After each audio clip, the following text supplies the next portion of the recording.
Skincare Trends Part 3 Intelligent Beauty. Beauty, an invention of the mind. Beauty is a topic of fascination throughout millennia.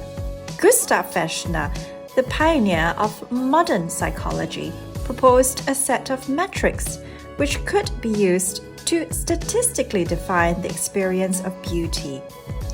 Known as psychophysics, he examined the relationship between the material and the mental world, known as die geistige Welt in German, which translates literally to the spiritual universe.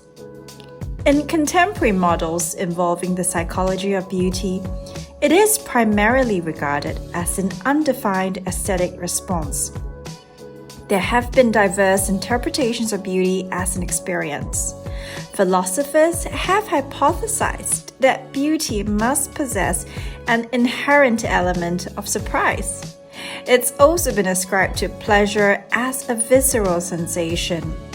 Psychologists have debated that beauty itself innately must be universal, which may explain our preference for familiar objects. Interestingly, Immanuel Kant famously proposed that beauty, in contrast to sensuous pleasures, required thought. Is beauty an emotion after all? In this podcast, I share more about beauty in the context of the brain-skin connection. In the previous podcast, we've covered dermatological conditions that literally manifest from the inside out. Acne, excoriate, delusions of parasitosis, as well as stress-related skin aging. If you haven't been convinced yet about the brain-skin connection, this week's podcast episode may change your mind, pun intended. Intelligence, like beauty, is an attractive trait. Specifically though, intelligence is only attractive to those who think about it. Contrary to the judgment of beauty, which we apparently view as an emotional experience or response. Philosophers like Immanuel Kant highlighted the key difference between pleasure and beauty perceived by the brain. The former does not require thought. The latter involves cognition. Intelligent beauty is a term coined in recent years, likely for marketing the booming aesthetic industry. Does anyone actually know what it means? Well, I think I will attempt to define it here, based on my personal and professional views as a woman and a dermatologist. Intelligent beauty has been perhaps coined to support the marketing efforts of pharmaceutical companies selling the latest aesthetic treatments, like how the science of beauty has been used to justify aesthetic enhancements in the field of medicine. There are broader ethical and philosophical implications here. Ethically, doctors can be inappropriately involved in non-health related messaging. It is critical to note that the practice of aesthetic medicine, for example, is not recognized as a separate medical specialty in Singapore, in the US, or in the UK. It comprises a subset of aesthetic dermatology, as well as plastic surgery, dermatology and plastic surgery being the accredited medical specializations here. Philosophically, the public can be swayed to view their physical appearance as a commodity, much like purchasing a new bag or clothing. On a societal level, isn't this pretty harmless though? It is important to dissect this argument because as creatures of reason, we can potentially avoid a fallacy, in this case, of the science of beauty. Bombastic terms alluding to mathematical equations, the golden ratio of beauty, phi, the Fibonacci sequence, can give the appearance of credibility to the science of beauty. I don't think beauty is about an aesthetically perfect face, though. This is why the emergence of artificial intelligence allows us to examine our own emotional responses to the idea of a perfect human being. I'm not so sure if we are actually drawn to physical or robotic perfection. Something about life-size robots living in our homes seems eerie, right? Back to Kant, who stated that pleasure must be distinguished from beauty. Studies performed by psychologists in modern times have backed up the theory that the perception of beauty requires thought, as opposed to sensuous pleasures. It is best defined as an experience that results from a harmonious interplay between our mental, emotional, and visceral faculties. Is beauty an invention of the mind? Well, my work now in deciphering the brain-skin connection is a way of investigating my own responses to beauty. In the empirical studies of the arts, Nadal and his colleagues concluded that the meaningfulness of an experience was at the heart of the appreciation of beauty. Importantly, what that means that it is if the observer determines an object to be meaningless, it is automatically viewed as not beautiful. Now, in order to derive meaning, we actually have to reflect and think about the concept. What does the data on the psychology of beauty say? Now, psychological investigations on the topic have attempted to correlate beauty with statistically measurable feelings. Feeling alive, a sense of longing, a sense of surprise, mind-wandering, wanting more, and personal meaningfulness. These were all dimensions associated with the researcher's definition of an intensely beautiful experience.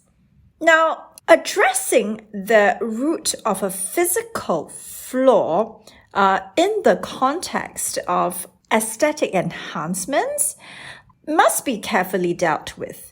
This discussion excludes medical interventions that have a reconstructive purpose. The reason why I highlight this is because body dysmorphophobia disproportionately affects patients who seek aesthetic treatments, and that has been well evidenced in peer-reviewed studies. Beyond that, we know from a psychological and philosophical perspective that these so-called flaws are perceived subjectively. Besides, that has nothing to do with physical health or skin health, for example. Also, we are well aware that perception itself is dynamic. So the allure of aesthetic enhancements is very clear, and the current attitude is more of whatever makes you happy or another person happy. There shouldn't be a big issue, and it's a personal choice. I think I really want to highlight that the root of our dissatisfaction as creatures of reason must be dealt with. And conversely, if something makes us happy, even if it's just a momentary sense of happiness that we enjoy, we also should try to understand whether it is truly addressing the issue at hand. The reason is because what we see, especially amongst very beautiful, young, and healthy celebrities recently in the media, is that there is a trend of mental illness as well as increasing rates of suicide in these individuals who are otherwise in the prime of their lives. So I just wonder if the widespread availability and marketing of this medical aesthetic field, promising to offer beauty as a commodity, has anything to do with the psychology of these individuals who perhaps are feeling pressured because of the line of work, about looking young and being beautiful always.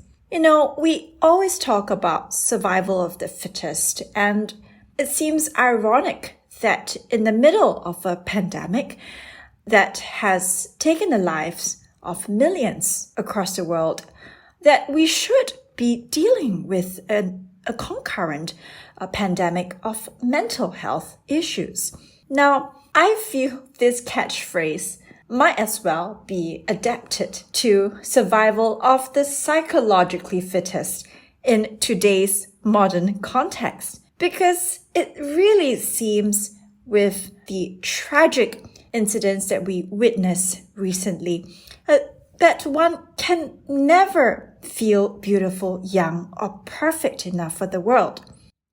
Today's podcast episode is my attempt at hopefully adding some diversity to the interpretation of the term the science of beauty, which is currently used as the basis for cosmetic dermatological interventions. We've explored how philosophers and psychologists have studied this concept of beauty, and it's not in an aesthetically perfect face.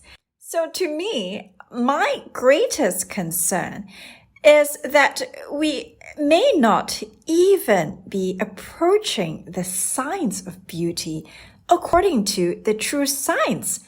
So I feel one has to keep an open mind and also feel free to entertain alternative ideas about the beauty of the aging face, for example, but also about beauty in general as well, to realize that it is as fleeting as our constantly changing perceptions and emotions. And at the end of the day, beauty may just be an invention of our minds.